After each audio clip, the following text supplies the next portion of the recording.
आप सुन रहे हैं मुंशी प्रेमचंद की कहानी स्वामिनी। शिवदास ने भंडारी की कुंजी अपनी बहू राम प्यारी के सामने फेंक कर अपनी बूढ़ी आंखों में आंसू भर कर कहा, बहू, आज से गिरस्ती की देखभाल तुम्हारे ऊपर है। मेरा सुख भगवान से नहीं देखा गया, नहीं तो क्या जवान बेटे को यूं छीन लेते। उसका काम करने वाला तो कोई चाहिए। एक हल तोड़ दूं तो गुजारा ना होगा। मेरे ही कुकर्म से भगवान का यह कोप आया है और मैं ही अपने माथे पर उसे लूँगा। बिरजू का हल अब मैं ही संभालूंगा। अब घर की देख रेख करने वाला, धरने उठाने वाला तुम्हारे सिवा दूसरा कौन है। रो मत बेटा, भगवान की जो इच्छा थी वह हुआ और जो इच्छा होगी वह होगा। हमारा तुम्हारा क्या बस है। मेरे जीते जी तुम्हें कोई टेढ़ी आंख से देख भी ना सकेगा। तुम किसी बात का सोच मत किया करो। बिरजू गया तो अभी बैठा ही हुआ हूँ। राम प्यारी और राम दुलारी दो सगी बहनें थीं। दोनों का विवाह मथुरा और बिरजू दो सगे भाइयों से हुआ। दोनों बहनें नैहर की तरह ससुराल में भी प्रेम और आनंद से रहने लगीं। शिवदास को पेंशन मिली। दिन भर द्वार पर गपशप करते, भरा पूरा परिवार देखकर प्रसन्न होते और अधिकतर धर्म चर्चा में लगे रहते थे। लेकिन देवगति से बड़ा लड़का बिरजू बीमार पड़ा और आज उसे मरे हुए 15 दिन बीत गए। आज क्रियाकर्म से फुर्सत मिली और शिवदास ने सच्चे कर्मवीर की भांति फिर जीवन संग्राम के लिए कमर कस ली। मन में उसे चाहे कितना ही दुख हुआ हो, उसे किसी ने रोते नहीं देखा। आज अपनी बहू को देखकर एक क्षण के लिए उसकी आंखें सजल हो गईं, लेकिन उसने मन को संभाला और रुद्रकंठ से उसे दिलासा देने लगा। कदाचित उसने सोचा था घर की स्वामिनी बनकर विधवा के आंसू पुछ जाएंगे। कम से कम उसे इतना कठिन परिश्रम ना करना पड़ेगा। इसलिए उसने भंडारी की कुंजी बहू के सामने फेंक दी थी। वैधव्य की व्यथा को स्वामित्व के गर्व से दबा देना चाहता था। राम प्यारी ने पुलकित कंठ से कहा, यह कैसे हो सकता है दादा कि तुम मेहनत मजदूरी करो और मैं मालकिन बनकर बैठूं। काम धंधे में लगी रहूंगी तो मन बदला रहेगा। बैठे बैठे तो रोने के सिवा और कुछ ना होगा। शिवदास ने समझाया, बेटा, दैवगति में तो किसी का बस नहीं। रोने धोने से हलकाने के सिवा और क्या हाथ आएगा। घर में भी तो 20 काम है। कोई साधु संत आ जाए, कोई पाहुना ही आ जब पहुँचे तो उनके सेवा सत्कार के लिए किसी को तो घर पर रहना ही पड़ेगा। बहू ने बहुत से हीले किए पर शिवदास ने एक ना सुनी। शिवदास के बाहर चले जाने पर राम प्यारी ने कुंजी उठाई तो उसे मन में अपूर्व गौरव उत्तरदायित्व का अनुभव हुआ। ज़रा देर के लिए पति वियोग का दुख उसे भूल गया। उसकी छोटी बहन और देवर दोनों काम करने गए हुए थे। शिवदास बाहर था। घर बिल्कुल खाली था। इस वक्त वह निश्चित होकर भंडारे को खोल सकती है। उसमें क्या क्या सामान है, क्या क्या विभूति है, ये देखने के लिए उसका मन ललित हो उठा। इस घर में वह कभी ना आई थी। जब कभी किसी को कुछ देना या किसी से कुछ लेना होता था तभी शिवदास आकर इस कोठरी को खोला करता था। फिर उसे बंद कर वह ताली अपने कमर में रख लेता था। राम प्यारी कभी कभी द्वार की दरारों से भीतर झांकती थी पर अंधेरे में कुछ ना दिखाई देता। सारे घर के लिए कोठरी तिलिस्म या रहस्य थी जिसके विषय में भांति भांति की कल्पनाएं होती रहती थीं। आज राम प्यारी को वह रहस्य खोलकर देखने का अवसर मिल गया। उसने बाहर का द्वार बंद कर दिया कि कोई उसे भंडार खोलते देख न ले। नहीं सोचेगा बेज़रूरत उसने क्यों खोला। तब आकर कांपते हुए हाथों से ताला खोला। उसकी छाती धड़क रही थी कि कोई द्वार न खटखटाने लगे। अंदर पांव रखा तो उसे कुछ उसी प्रकार का लेकिन उससे कहीं तीव्र आनंद हुआ जो उसे अपने गहने कपड़े की पिटारी खोलने में होता था। मटकों में गुड़, शक्कर, गेहूँ, जौ आदि चीज़ें रखी हुई थीं। एक किनारे बड़े बड़े बर्तन धरे थे जो शादी ब्याह के अवसर पर निकाले जाते थे या मांगे दिए जाते थे। एक आले पर माल गुजारी की रसीदें और लेन देन के पुर्जे बंधे हुए थे। कोठरी में एक विभूति सी छाई थी, मानो लक्ष्मी अज्ञात रूप से विराज रही हो। उस विभूति की छाया में राम प्यारी आधे घंटे तक बैठी अपनी आत्मा को तृप्त करती रही। प्रतिक्षण उसके हृदय पर ममत्व का नशा सा छाया जा रहा था। जब वह उस कोठरी से निकली तो उसके मन के संस्कार बदल गए थे, मानो किसी ने उस पर मंत्र डाल दिया हो। उसी समय द्वार पर किसी ने आवाज़ दी। उसने तुरंत भंडारे का द्वार बंद किया और जाकर सदर दरवाज़ा खोल दिया। देखा तो पड़ोसिन झुनिया खड़ी है और 1 रुपया उधार मांग रही है। राम प्यारी ने रुखाई से कहा, अभी तो 1 पैसा घर में नहीं है जिज्जी, क्रियाकर्म में सब खर्च हो गया। झुनिया चकरा गई। चौधरी के घर में इस समय 1 रुपया भी नहीं है, यह विश्वास करने की बात न थी। जिसके यहाँ सैकड़ों का लेन देन है वह सब कुछ क्रियाकर्म में नहीं खर्च कर सकता। अगर शिवदास ने बहाना किया होता तो उसे आश्चर्य न होता। प्यारी तो अपने सरल स्वभाव के लिए गांव में मशहूर थे। अक्सर शिवदास की आंखें बचाकर पड़ोसियों को इच्छित वस्तुएं दे दिया करती थी। अभी कल ही उसने जानकी को सेर भर दूध दिया, यहाँ तक कि अपने गहने तक मांगे दे देती थी। कृपण शिवदास के घर में ऐसी सखरज बहू का आना गांव वाले अपने सौभाग्य की बात समझते थे। जूनिया ने चकित होकर कहा, ऐसा ना कहो जिज्जी, बड़े गाढ़े में पढ़कर आई हूँ, तुम नहीं जानती हो, मेरी आदत ऐसी नहीं है। बाकी का 1 रुपया देना है।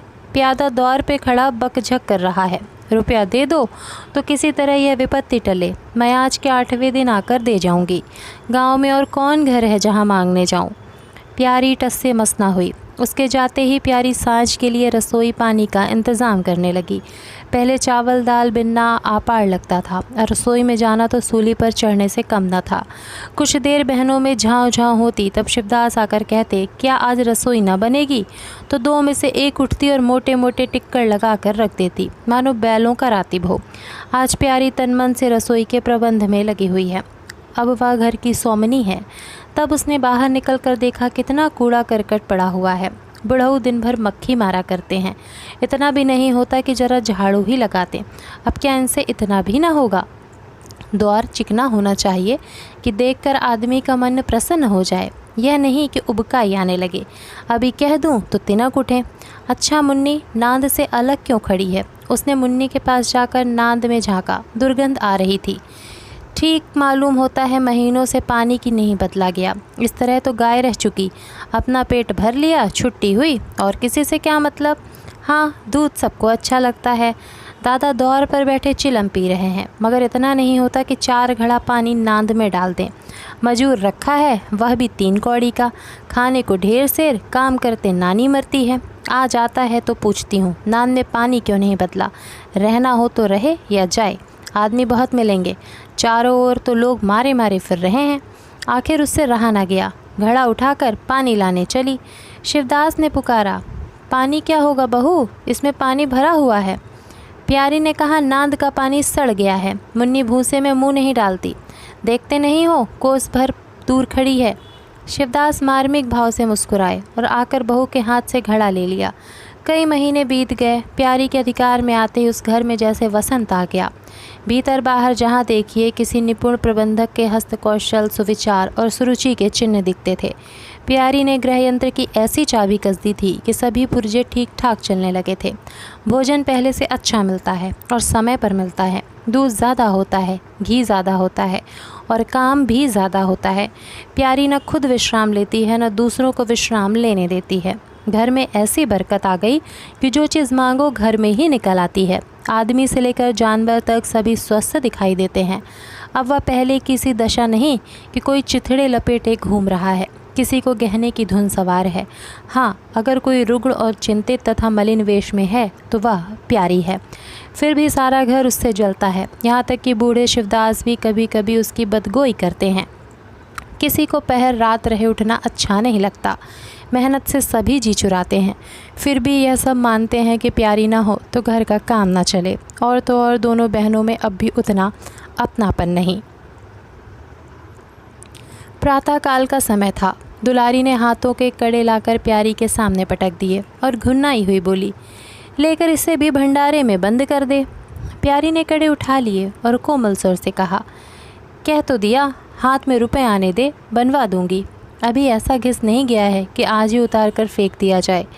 दुलारी लड़ने को तैयार होकर आई थी। बोली, तेरे हाथ में काहे को कभी रुपए आएंगे और काहे को कड़े बनेंगे? जोड़ जोड़ रखने में मज़ा आता है ना? प्यारी ने हंस कर कहा, जोड़ जोड़ रखती हूँ तो तेरे ही लिए कि मेरे कोई और बैठा हुआ है कि मैं सबसे ज़्यादा खा पहन लेती हूँ। मेरा अनंत कब का टूट पड़ा है। दुलारी, तुम ना खाओ ना पहनो, जस तो पाती हो। यहाँ खाने पहनने के सिवा और क्या है? मैं तुम्हारा हिसाब किताब नहीं जानती। मेरे कड़े आज बनने को भेज दो। प्यारी ने सरल विनोद के भाव से पूछा। रुपए ना हो तो कहाँ से लाऊं? दुलारी ने उद्दंडता के साथ कहा, मुझे इससे कोई मतलब नहीं, मैं तो कड़े चाहती हूँ। इसी तरह घर के सब आदमी अपने अपने अवसर पर प्यारी को 2-4 खरी खोटी सुना जाते थे और वह गरीब सबकी धौंस हंसकर सहती थी। स्वामिनी का यह धर्म है कि सबकी धौंस सुन ले और करे वही जिसमें घर का कल्याण हो। स्वामित्व के कवर पर धौंस, ताने, धमकी किसी का असर न होता। उसकी स्वामिनी की कल्पना इन आघातों से और भी स्वस्थ होती थी। वह गृहस्थी की संचगालिका है। सभी अपने अपने दुख उसी के सामने रोते हैं, पर जो कुछ वह करती है वही होता है। इतना उसे प्रसन्न करने के लिए काफ़ी था। गांव में प्यारी की सराहना होती थी। अभी उम्र ही क्या है, लेकिन सारे घर को संभाले हुए है। चाहती तो सगाई करके चैन से रहती। इस घर के पीछे अपने को मिटाई देती है। कभी किसी से हंसती बोलती भी नहीं, जैसे काया पलट गई हो। कई दिन बाद दुलारी के कड़े बनकर आ गए। प्यारी खुद सुनार के घर दौड़ दौड़ गई। संध्या हो गई थी। दुलारी और मथुरा हाट से लौटे। प्यारी ने नए कड़े दुलारी को दिए। दुलारी ने हाल हो गई, चटपट कड़े पहने और दौड़ी हुई बरौठे में जाकर मथुरा को दिखाने लगी। प्यारी बरौठे के दौर पर छिपी खड़ी यह दृश्य देखने लगी। उसकी आंखें सजल हो गई। दुलारी उससे कुल 3 ही साल तो छोटी है, पर दोनों में कितना अंतर है। उसकी आंखों माने उसे दृश्य पर जम गई। दंपत्ति का वह सरल आनंद, उसका प्रेम आलिंगन, उनकी मुग्ध मुद्रा प्यारी की टकटकी सी बन गई। यहाँ तक कि दीपक के धुंधले प्रकाश में वे दोनों उसकी नज़रों से गायब हो गए और अपने ही अतीत जीवन की एक लीला आंखों के सामने बार बार नए नए रूप में आने लगी। सहसा शिवदास ने पुकारा, बड़ी बहू, एक पैसा दो, तम्बाकू मंगवाऊं। प्यारी की समाधि टूटी। आंसू पोंछती हुई भंडारे में पैसा लेने चली गई।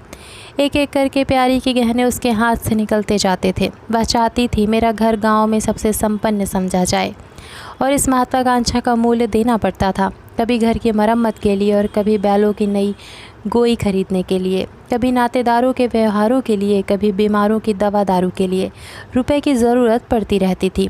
और जब बहुत कतरत ब्योत करने पर भी काम न चलता, तब अपनी कोई ना कोई चीज़ निकाल देती, और चीज़ एक बार हाथ से निकल कर फिर ना लौटती है। वह चाहती तो इनमें से कितने ही खर्चों को टाल जाती, पर जहाँ इज्जत की बात आ पड़ती वह दिल खोल कर खर्च करती।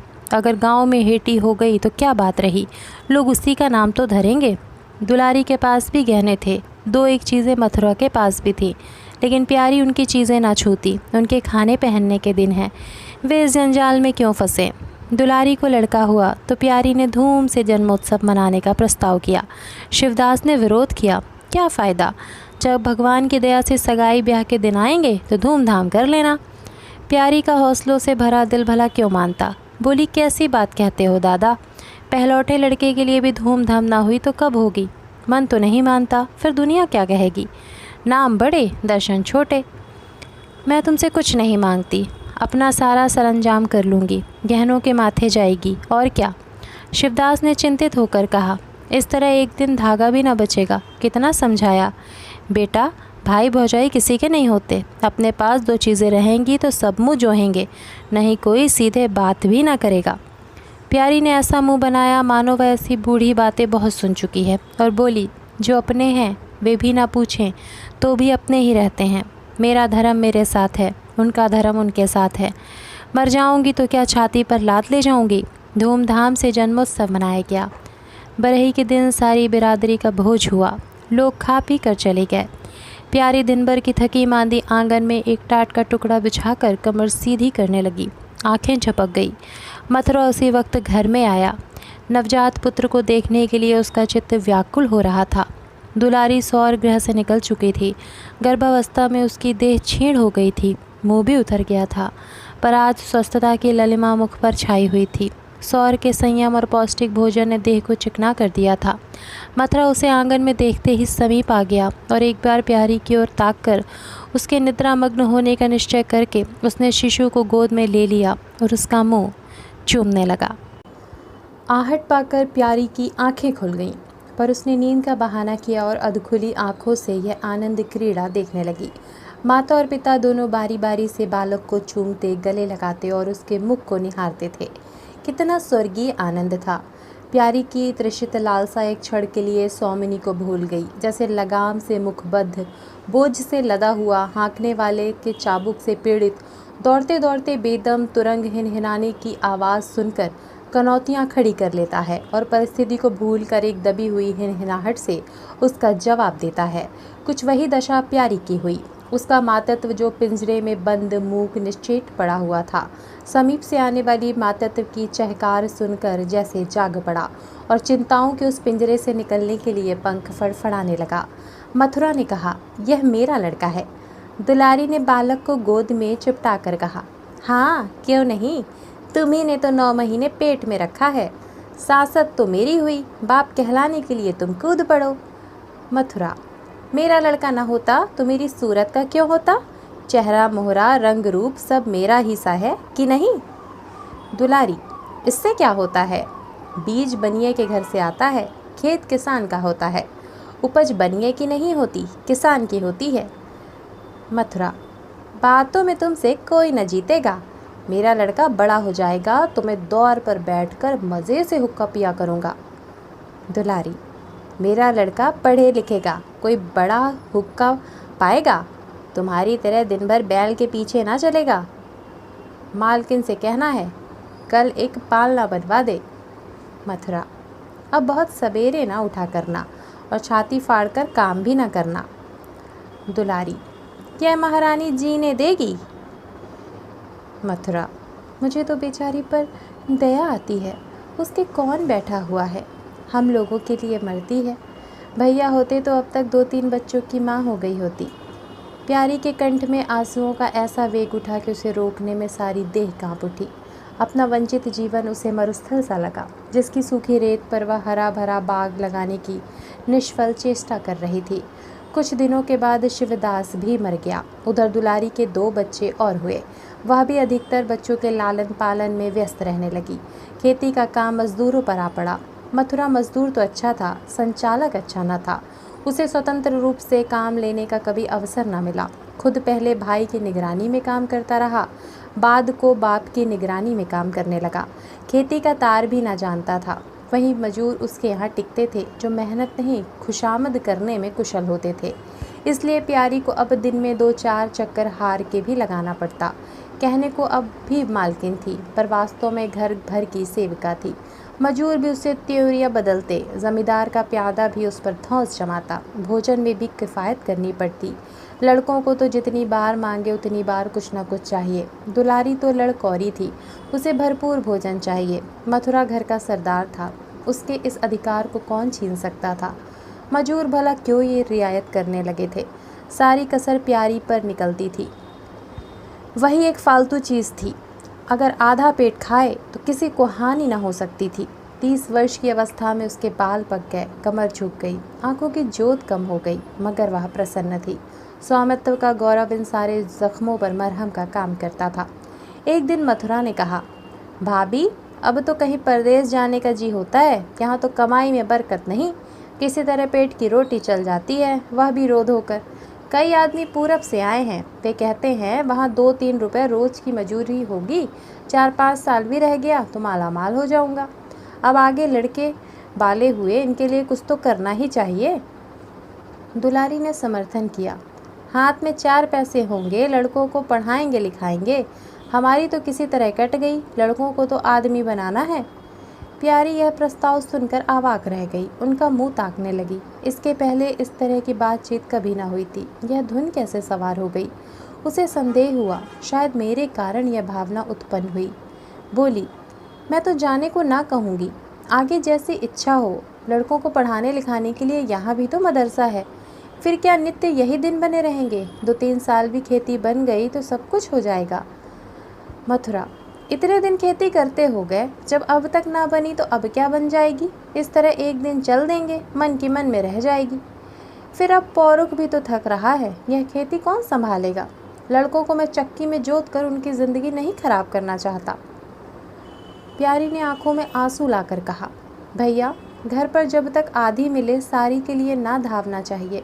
अगर मेरी ओर से कोई बात हो तो अपना घर बार अपने हाथ में करो, मुझे एक टुकड़ा दे देना, पड़ी रहूँगी। मथुरा आंद्र कंठ होकर बोला, भाभी यह तुम क्या कहती हो? तुम्हारे ही संभाले यह घर अब तक चला है, नहीं रसातल में चला गया होता। इस गृहस्थी के पीछे तुमने अपने को मिट्टी में मिला दिया, अपनी देह घुला डाली। मैं अंधा नहीं हूँ, सब कुछ समझता हूँ। हम लोगों को जाने दो, भगवान ने चाहा तो घर फिर संभल जाएगा। तुम्हारे लिए हम बराबर खर्च बरच भेजते रहेंगे। प्यारी ने कहा, जो ऐसा ही है तो तुम चले जाओ, बाल बच्चों को कहाँ कहाँ बांधे फिरोगे। दुलारी बोली, ये कैसे हो सकता है बहन, यहाँ देहात में लड़के क्या पढ़े लिखेंगे, बच्चों के बिना इनका जी भी वहाँ न लगेगा। दौड़ दौड़ कर घर आएंगे तो सारी कमाई रेल खा जाएगी। परदेश में अकेले जितना खर्चा होगा उतने में सारा घर आराम से रहेगा। प्यारी बोली, तो मैं ही यहाँ रहकर क्या करूँगी, मुझे भी लेते चलो। दुलारी उसे साथ ले चलने को तैयार ना थी। कुछ दिन जीवन का आनंद उठाना चाहती थी। अगर परदेश में भी यह बंधन रहा तो जाने से फ़ायदा ही क्या। बोली, बहन तुम चलती तो क्या बात थी, लेकिन फिर यहाँ का कारोबार तो चौपट हो जाएगा। तुम तो कुछ ना कुछ देखभाल करती ही रहोगी। प्रस्थान की तिथि के एक दिन पहले ही राम प्यारी ने रात भर जागकर हलवा और पूरियाँ पकाई। जब से इस घर में आई कभी एक दिन के लिए अकेले रहने का अवसर नहीं आया। दोनों बहनें सदा साथ रहीं। आज उस भयंकर अवसर को सामने आते देखकर प्यारी का दिल बैठा जाता था। वह देखती थी मथुरा प्रसन्न है, बाल वृंद यात्रा के आनंद में खाना पीना तक भूले हुए है, तो उसके जी में आता वह भी इसी भांति निर्द्वंद रहे, मोह और ममता को प्यारों से कुचल डाले। किंतु वह ममता जिसे खाद्यल को खा खा कर पली थी, उसे अपने सामने से हटाए जाते देखकर क्षुब्ध होने से ना रुकती थी। दुलारी तो इस तरह निश्चिंत होकर बैठ गई मानो कोई मेला देखने जा रही है। नई नई चीज़ों को देखने, नई दुनिया में विचरने की उत्सुकता ने उसे क्रिया शून्य सा कर दिया था। प्यारी के सिरे सारे प्रबंध का बाहर था। धोबी के घर से सब कपड़े आए हैं या नहीं, कौन कौन से बर्तन साथ जाएंगे, सफ़र खर्च के लिए कितने रुपए की ज़रूरत होगी। एक बच्चे को खांसी आ रही थी, दूसरे को कई दिन से दस्त आ रहे थे। उन दोनों की औषधियों को पीसना कूटना आदि सैकड़ों ही काम व्यस्त किए हुए थे। लड़कोरी ना होकर भी वो बच्चों के लालन पोषण में दुलारी से कुशल थी। देखो, बच्चों को बहुत मारना पीटना मत, मारने से बच्चे जिद्दी या बेहया हो जाते हैं। बच्चों के साथ आदमी को बच्चा बन जाना पड़ता है। जो तुम चाहो कि हम आराम से पड़े रहें और बच्चे चुपचाप बैठे रहें, हाथ पैर ना हिलाएं, तो यह हो नहीं सकता। बच्चे तो स्वभाव के चंचल होते हैं, उन्हें किसी न किसी काम में फंसाए रखो। धेले का खिलौना 1000 घुड़कियों से बढ़कर होता है। दुलारी इन उपदेशों को इस तरह बेमन होकर सुनती थी मानो कोई सनक कर बक रहा हो। विदाई का दिन प्यारी के लिए परीक्षा का दिन था। उसके जी में आता था कहीं चली जाए जिसमें वह दृश्य देखना ही ना पड़े। हाँ, घड़ी भर में यह घर सूना हो जाएगा। वह दिन भर घर में अकेली पड़ी रहेगी। किससे हंसेगी बोलेगी, यह सोचकर उसका हृदय कांप जाता था। ज्यों-ज्यों समय निकट आता था उसकी वृत्तियाँ शिथिल होती जाती थी। वह कोई काम करते करते जैसे खो जाती थी और अपलक नेत्रों से किसी वस्तु को ताकने लगती। कभी अवसर पाकर एकांत में जाकर थोड़ा सा रो आती थी। मन को समझा रही थी, यह लोग अपने होते तो क्या इस तरह चले जाते।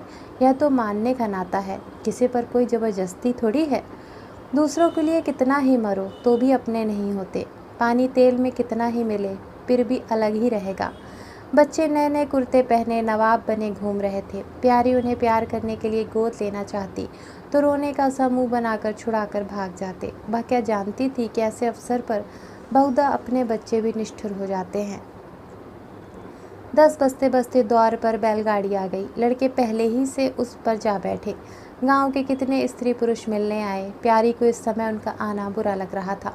वह दुलारी से थोड़ी देर एकांत गले मिलकर रोना चाहती थी। मथुरा से हाथ जोड़कर कहना चाहती थी, मेरी खोज खबर लेते रहना, तुम्हारे सिवा मेरा संसार में कौन है। लेकिन इस भब्बड़ में उसको इन बातों का मौका न मिला। मथुरा और दुलारी दोनों गाड़ी में जा बैठे और प्यारी द्वार पर रोती खड़ी रह गई। वह इतना विह्वल थी कि गांव के बाहर तक पहुंचाने की भी उसे सुधि न रही। कई दिन तक प्यारी मूर्छित सी पड़ी रही। न घर से निकली, न चूल्हा जलाया, न हाथ मुँह धोया। उसका हलवाहा जोखू बार बार आकर कहता, मालकिन उठो, मुँह हाथ धो, कुछ खाओ पियो, कब तक इस तरह पड़ी रहोगी। इस तरह की तसल्ली गांव की और भी स्त्रियां देती, पर उनकी तसल्ली में एक प्रकार की ईर्ष्या का भाव छिपा हुआ जान पड़ता था। जोखू के स्वर में सच्ची सहानुभूति झलकती थी। जोखू कामचोर, बातूनी और नशेबाज था। प्यारी उसे बराबर डांटती रहती थी। 2-1 बार उसे निकाल भी चुकी थी, पर मथुरा के आग्रह से फिर रख लिया था। आज भी जोखू की सहानुभूति भरी बातें सुनकर प्यारी झुंझलाती, यह काम करने क्यों नहीं जाता, यहाँ मेरे पीछे क्यों पड़ा हुआ है। मगर उसे झिड़क देने को जीना चाहता था। उसे उस समय सहानुभूति की भूख थी। फल कांटेदार वृक्ष से भी मिले तो क्या उन्हें छोड़ दिया जाता है। धीरे धीरे क्षोभ का वेग कम हुआ। जीवन के व्यापार होने लगे। अब खेती का सारा भार प्यारी पर था। लोगों ने सलाह दी, एक हल तोड़ दो और खेतों को उठा दो। पर प्यारी का गर्व यो ढोल बजाकर अपनी पराजय स्वीकार ना करना था। सारे काम पूर्ववत चलने लगे। उधर मथुरा के चिट्ठी पत्री न भेजने से उसके अभिमान को और भी उत्तेजना मिली। वह समझता है मैं उसके आसरे बैठी हूँ। उसके चिट्ठी भेजने से मुझे कोई निधि न मिल जाती। उसे अगर मेरी चिंता नहीं है तो मैं कब उसकी परवाह करती हूँ। घर में तो अब विशेष काम रहा नहीं। प्यारी सारे दिन खेती बाड़ी के कामों में लगी रहती। खरबूजे बोए थे, वह खूब फले और खूब बिके। पहले सारा दूध घर में खर्च हो जाता था, अब बिकने लगा। प्यारी की मनोवृत्तियों में भी एक विचित्र परिवर्तन आ गया। अब वह साफ कपड़े पहनती, मांग चोटी की ओर से भी उतनी उदासीन न थी। आभूषणों में भी रुचि हुई। रुपए हाथ में आते ही उसने अपने गिरवी गहने छुड़ाए और भोजन भी संयम से करने लगी। सागर पहले खेतों को सींचकर खुद खाली हो जाता था, अब निकास की नालियां बंद हो गई थीं। सागर में पानी जमा होने लगा और उसमें हल्की हल्की लहरें भी थीं। खिले हुए कमल भी थे। एक दिन जोकू हार से लौटा तो अंधेरा हो गया था। प्यारी ने पूछा, अब तक वहाँ क्या करता रहा? जोखू ने कहा, 4 क्यारियां बच रही थी। मैंने सोचा 10 मोट और खींच दूं, कल का झंझट कौन रखे। जोखू अब कुछ दिनों से काम में मन लगाने लगा था। जब तक मालिक उसके सिर पर सवार रहते थे वह हीले बहाने करता था। अब सब कुछ उसके हाथ में था। प्यारी सारे दिन हार में थोड़ी ही रह सकती थी, इसलिए अब उसमें जिम्मेदारी आ गई थी। प्यारी ने लोटे का पानी रखते हुए कहा, अच्छा हाथ मुँह धो लो। आदमी जान रखकर काम करता है, हाय हाय करने से कुछ नहीं होता। खेत आज ना होते कल होते, क्या जल्दी थी। जोखू ने समझा प्यारी बिगड़ रही है। उसने तो अपनी समझ में कारगुजारी की थी और समझा था तारीफ होगी, यहाँ आलोचना हुई। चिढ़कर बोला, मालकिन दाहिने बाएं दोनों ओर चलती हो, जो बात नहीं समझती हो उसमें क्यों कूदती हो। कल के लिए तो उचवा के खेत पड़े सूख रहे हैं, आज बड़ी मुश्किल से कुआं खाली हुआ था। सवेरे मैं पहुँचता तो कोई और जाकर ना छेक लेता, फिर अठवारे तक राह देखनी पड़ती, तक तो सारी ऊख विदा हो जाती। प्यारी उसकी सरलता पर हंस कर बोली, अरे तो मैं तुझे कुछ कह थोड़ी रही हूँ पागल। मैं तो कहती हूँ जान रख कर काम कर, कहीं बीमार पड़ गया तो लेने के देने पड़ जाएंगे। जोखू, कौन बीमार पड़ जाएगा? मैं 20 साल में कभी सिर तक तो दुखा नहीं, आगे की नहीं जानता। कहो रात भर काम करता रहूं। प्यारी, मैं क्या जानूं, तुम ही अंतरे दिन बैठे रहते थे और पूछा जाता था तो कहते थे जुर आ गया था, पेट में दर्द था। जोखू झेपता हुआ बोला, वह बातें जब थीं जब मालिक लोग चाहते थे कि इसे पीस डाले। अब तो जानता हूँ कि मेरे ही माथे है, मैं ना करूँगा तो सब चौपट हो जाएगा। प्यारी, मैं क्या देखभाल नहीं करती। जोखू, तुम बहुत करोगी, 2 बेर चली जाओगी, सारे दिन तुम वहाँ बैठी नहीं रह सकती। प्यारी को उसके निष्कपट व्यवहार ने मुग्ध कर दिया। बोली, तो इतनी रात गए चूल्हा जलाओगे, कोई सगाई क्यों नहीं कर लेते। जोखू ने मुंह धोते हुए कहा, तुम भी खूब कहती हो मालकिन, अपने पेट भर को तो होता नहीं, सगाई कर लूँ। 1.25 सेर खाता हूँ, 1 जून पूरा 1.25 सेर, दोनों जून के लिए 2 सेर चाहिए। प्यारी, अच्छा आज मेरी रसोई में खाओ, देखूं कितना खाते हो। जोखू ने पुलकित होकर कहा, नहीं मालकिन, तुम बनाते बनाते थक जाओगी। हाँ, आध सेर के 2 रोटा बनाकर खिला दो तो खा लूँ। मैं तो यही करता हूँ, बस आटा सान कर 2 लिट बनाता हूँ और उपले पर सेक लेता हूँ, कभी मट्ठे से, कभी नमक से, कभी प्याज से खा लेता हूँ और आकर पड़ रहता हूँ। प्यारी, मैं तुम्हें आज फुलके खिलाऊंगी। जोखू, तब तो सारी रात खाते ही बीत जाएगी। प्यारी, बको मत, चटपट आकर बैठ जाओ। जोखू, ज़रा बैलों को सानी पानी देता जाऊं तो बैठूं। जोखू और प्यारी में ठनी हुई थी। प्यारी ने कहा, मैं कहती हूँ धान रोपने की कोई ज़रूरत नहीं, झड़ी लग जाए तो खेत डूब जाए, बरखा बंद हो जाए तो खेत सूख जाए, ज्वार बाजरा सन अरहर सब तो है, धान न सही। जोखू ने अपने विशाल कंधे पर फावड़ा रखते हुए कहा, जब सबका होगा तो मेरा भी होगा, सबका डूब जाएगा तो मेरा भी डूब जाएगा, मैं क्यों किसी से पीछे रहूं। बाबा के ज़माने में 5 बीघा से कम नहीं रोपा जाता था, बिरजू भैया ने उसमें 1-2 बीघे और बढ़ा दिए। मथुरा ने भी थोड़ा बहुत हर साल रोपा, तो मैं क्या सबसे गया बीता हूँ, मैं 5 बीघे से कम न लगाऊंगा। तब घर में 2 जवान काम करने वाले थे, मैं अकेला उन दोनों के बराबर खाता हूँ, दोनों के बराबर काम क्यों ना करूँगा। चल झूठा कहीं का, कहते थे 2 सेर खाता हूँ, 4 सेर खाता हूँ, आधा सेर में रह गया। एक दिन तौलो तब मालूम हो। तौला है बड़े खाने वाले। मैं कह देती हूँ धान न रोपो, मजूर मिलेंगे नहीं, अकेले हलाकान होना पड़ेगा। तुम्हारी भला से मैं ही हलकान हूँगा ना, यह देख किस दिन काम आएगी। प्यारी ने उसके कंधे पर से फावड़ा ले लिया और बोली, तुम पहर रात से पहर रात तक ताल में रहोगे, अकेला मेरा जी उबेगा। जोकू को उबने का अनुभव ना था। कोई काम ना हो तो आदमी पढ़कर सो रहे, जी क्यों उबे। बोला, जी उबे तो सो रहना, मैं घर रहूँगा तब, और जी उबेगा। मैं खाली बैठता हूँ तो बार बार खाने की सूझती है, बातों में देर हो रही है और बादल घिरे आते हैं। प्यारी ने कहा, अच्छा कल से जाना, आज बैठो। जोकू ने मानो बंधन में पड़कर कहा, अच्छा बैठ गया, कहो क्या कहती हो। प्यारी ने विनोद करते हुए पूछा, कहना क्या है, मैं तुमसे पूछती हूँ, अपनी सगाई क्यों नहीं कर लेते।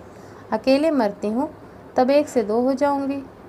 जोकू शर्माता हुआ बोला, तुमने फिर वही बेबात की बात छेड़ दी मालकिन, किससे सगाई कर लूँ यहाँ, ऐसी महरिया लेकर क्या करूँगा जो गहनों के लिए मेरी जान खाती रहे। प्यारी, यह तो तुमने बड़ी कड़ी शर्त लगाई, ऐसी औरत कहाँ मिलेगी जो गहने भी ना चाहे। जोकू, यह मैं थोड़े ही कहता हूँ कि वह गहने न चाहे, हाँ मेरी जान न खाए। तुमने तो कभी गहनों के लिए हट न किया, बल्कि अपने सारे गहने दूसरों के ऊपर लगा दिए।